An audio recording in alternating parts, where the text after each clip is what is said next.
تعرفون ليش الولد لما يحب ما يتزوج حبيبته؟ أقول لكم ليش.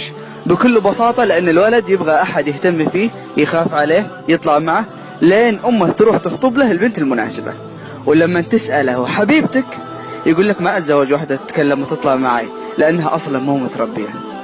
لحظة أخوي، البنت اللي كنت تحبها صارت مو متربية؟ ليش؟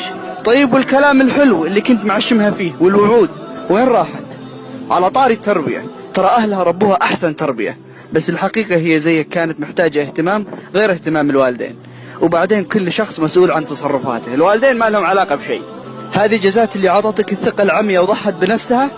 لا والله مشكور حبيبي، يجي منك أكثر، بس لازم تعرف إن الدنيا هذه دوارة وربك يمهل ولا يهمل، وإذا ما عندك خوات بيجي يوم وتصير بنتك ضحوكة رائعة لواحد مثلك.